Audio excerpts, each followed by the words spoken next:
BBC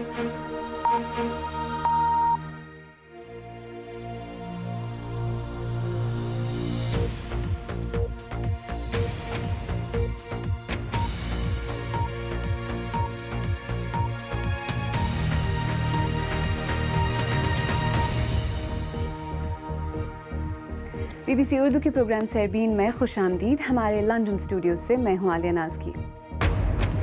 سعودی عرب میں گزشتہ 4 برسوں میں موت کی سزا پانے والے غیر ملکیوں میں سب سے زیادہ تعداد پاکستانیوں کی ہے. انسانی حقوق کے اداروں نے نظام انصاف پر سوالات اٹھائے ہیں. شام کے علاقے مشرقی غوطہ سے شہریوں کے انخلاء کے لیے محفوظ راستوں کا انتظام، لیکن اقوام متحدہ کا دعویٰ کہ باغی رکاوٹ پیدا کر رہے ہیں. اور پنجاب میں خواجہ سراؤں کی تعلیم، تربیت اور انہیں روزگار میسر کرانے کی ایک نایاب مہم کا آغاز.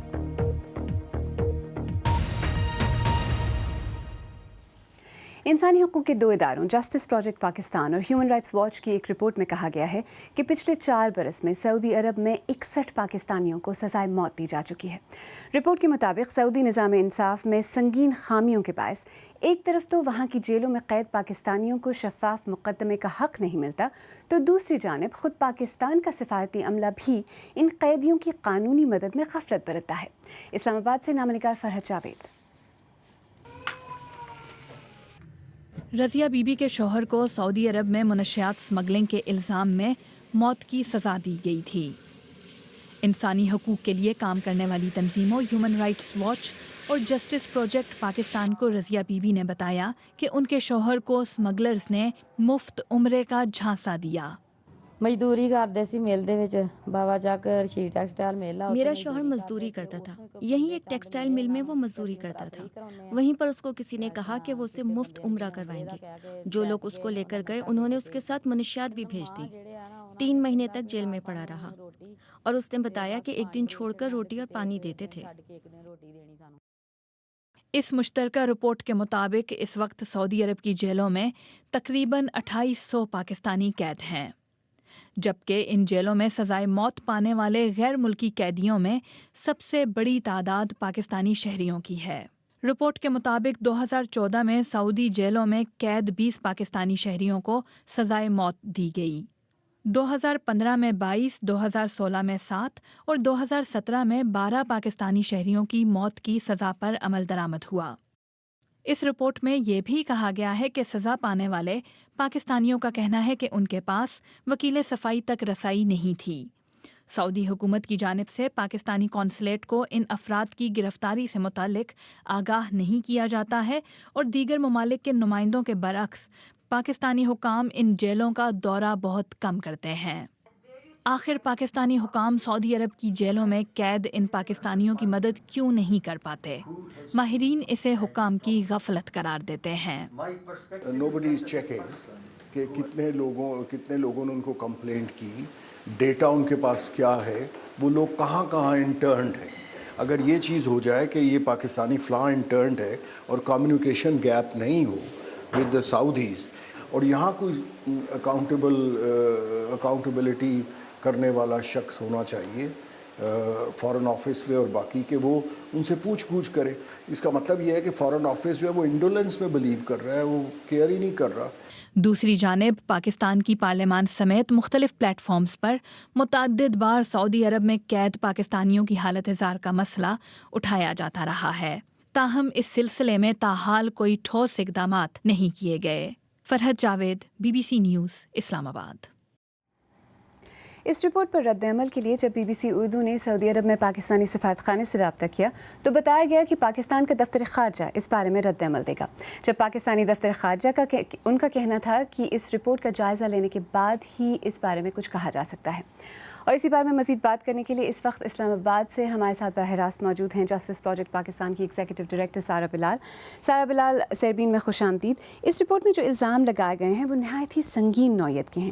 کیا یہ صرف متاثرہ افراد کے جو بیانات یا ٹیسٹیمنیز ہیں ان پر بیسڈ ہیں یا پھر اور بھی ثبوت ہیں آپ کے پاس؟ دیکھیے، پرائمریلی ہم نے جو فیملیز، جن قیدیوں کی فیملیز ہیں جو کہ ایگزیکیوٹ ہو گئے ہوئے ہیں، اور چند پرزنرز جو ابھی ہیں پاکستانی جیلوں میں، ان کے انٹرویوز کی بیسس بنائی ہے. لیکن ایکچولی اگر آپ دیکھیں تو یہ جو بھی رپورٹ کی فائنڈنگز ہیں یہ کوئی علیحدہ، یہ کوئی یونیک فائنڈنگز نہیں ہے سعودی کرمنل جسٹس سسٹم کے بارے میں.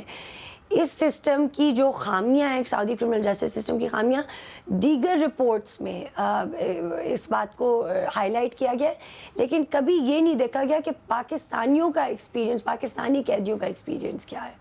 جی اچھا، یہ لوگ جن کی آپ بات کر رہے ہیں پاکستانی شہری ہیں ظاہر ہے، اور بظاہر پاکستان بھی ان کے لیے کچھ کرتا ہوا نظر نہیں آ رہا، تو پھر صرف سعودی نظام انصاف جو ہے اس پر الزام دینا وہ بھی تو صحیح نہیں ہے. نہیں، ایکچولی اس رپورٹ ہم نے یہ لکھی اسی لیے تھی تاکہ جو ہمارے پاکستانی شہری وہاں پہ قید ہیں ان کی مشکلات، ان کی فلائٹ جو ہے ہمارے اپنے ملک میں ان کا پروفائل ریز ہو، اور ہمارے اسٹیک ہولڈرز جو ہیں اس کے اوپر مل کے ایک کاؤنسلر پروٹیکشن پالیسی انیکٹ کریں.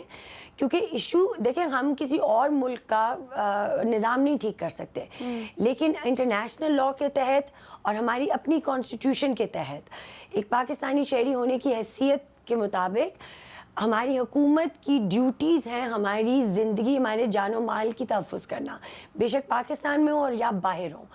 سو یہ رسپانسبلٹی ہماری حکومت پہ جاتی ہے کہ وہ ایسی پالیسیز انیکٹ کریں، پرزنر ٹرانسفر اگریمنٹ سائن کروائیں سعودی عربیہ کے ساتھ. اور ہم وینا کنونشن آن کانسولر ریلیشن جو سعودی عربیہ نے سائن کی ہوئی ہے اس کے تحت Saudi has to inform us. Sorry میں آپ کی بات کاٹ رہی ہوں، لیکن میں یہ بھی آپ سے پوچھنا چاہ رہی تھی کہ سزائے موت پانے والے جو زیادہ تر افراد ہوتے ہیں ان پر منشیات اسمگلنگ یا ڈرگ اسمگلنگ کا الزام ہوتا ہے. اتنے سخت قوانین ہیں سعودی عرب میں، اس کے باوجود لوگ یہ رسک کیوں لیتے ہیں؟ دیکھیں، جو آپ جن ڈیٹینی سے ہم نے بات کی ہے اور بھرپور اور ڈیٹینیز جن کو we are in contact with, یہ ایک سسٹمک پرابلم ہے جہاں پہ یہاں پہ اسٹرکچرل پرابلم ہے کہ انسسپیکٹنگ ونربل غریب ان پڑھ لوگوں کو حج کے وعدے دیے جاتے ہیں، کام کے ویزز کے وعدے دیے جاتے ہیں، اور پھر ان کے دے آر ٹریفکڈ. یہ نہیں ہے کہ ہم جان کے ہمارا کوئی بہت بڑا ڈرگ اسمگلنگ کیس چل رہا ہے کہ ہمارے شہری ڈرگ اسمگلرز ہیں، ان کو پھنسایا جاتا ہے اور ان کے اوپر ان کی ونربلٹیز کو ایکسپلائٹ کیا جاتا ہے. اسلام آباد سے سارا There will be Bilal, another report coming out. اسلام آباد سے سارا بلال، ہم سے بات کرنے کا بہت شکریہ. Thank you. آئیے اب دیگر اہم موضوعات پر ایک نظر ڈالتے ہیں. برطانوی حکومت اور اہلکار برطانیہ کے لیے جاسوسی کرنے والے روسی ڈبل ایجنٹ اور ان کی بیٹی کو برطانیہ میں زہر دیے جانے کے معاملے کا جائزہ لے رہے ہیں. سرگئی اور یولیا اسکریپال کی حالت نازک ہے اور وہ اس وقت ہسپتال میں ہیں. برطانوی حکومت کے مطابق ماضی میں بھی ایک اور سابق روسی ایجنٹ کو برطانوی سرزمین پر روس کی جانب سے زہر دے کر مارا گیا تھا. تفصیل کے ساتھ حسین عسکری. ایک چھوٹے سے برطانوی شہر میں اس وقت ایک بڑی تفتیش شروع ہوئی جب ایک سابق روسی ایجنٹ اور ان کی بیٹی اچانک شدید بیمار ہو گئے. یولیا اسکریپال روس میں رہتی ہیں اور برطانوی شہر سالزبری میں اپنے والد سرگئی اسکریپال سے ملنے آئی تھیں اور شبہ ہے کہ دونوں کو زہر دیا گیا. سرگئی اسکریپال روسی انٹیلیجنس کے ایک افسر تھے، مگر 2004 میں انہیں پہلے گرفتار کیا گیا اور پھر برطانوی خفیہ ایجنسی MI6 کے لیے کام کرنے کے الزام میں سزا دی گئی. 2010 میں جاسوسوں کے تبادلے میں سرگئی اسکریپال کو برطانیہ کے حوالے کیا گیا تھا. برطانیہ میں اس خدشے کا اظہار کیا جا رہا ہے کہ سرگئی اسکریپال اور ان کی بیٹی کی اچانک بیماری کے پیچھے روس کا ہاتھ ہے. 2006 میں ایک اور سابق روسی ایجنٹ الیگزینڈر لٹوینینکو کا لندن میں قتل ہوا. برطانیہ کا کہنا ہے کہ انہیں آنڈرائی لوگووائی نے زہر دیا تھا. آنڈرائی لوگووائی نے سرگئی اسکریپال پر ہونے والے حملے کے پیچھے روسی ہاتھ ہونے کے الزام کو رد کیا اور اسے پروپیگنڈا قرار دیا. لٹوینینکو کی موت کی کوئی سرکاری تفتیش نہیں ہوئی، بس روس پر اور مجھ پر، ایک روسی شہری پر. اسے برطانیہ میں پولونیم کے ذریعے زہر دینے کا الزام لگایا گیا. جہاں تک کرملن کا تعلق ہے وہ سرگئی اسکریپال کے بارے میں کچھ زیادہ نہیں کہہ رہا، مگر اسی ہفتے صدر ولادیمیر پوٹن نے روسی خفیہ ادارے کی جانب سے ایسے 397 جاسوسوں کا بھانڈا پھوڑنے کی تعریف کی جو غیر ملکی اداروں کے لیے کام کرتے تھے. مگر یہ عیاں نہیں تھا کہ سرگئی اسکریپال کرملن کے نشانے پر ہو سکتے ہیں. جب جاسوسوں کا تبادلہ ہوتا ہے تو معاملہ ختم ہو جاتا ہے. اسکریپال کا تبادلہ کیا گیا تھا اور روس کو اس سے کوئی مسئلہ نہیں تھا. ماسکو اس معاملے میں کسی قسم کی مداخلت سے انکار کرتا ہے.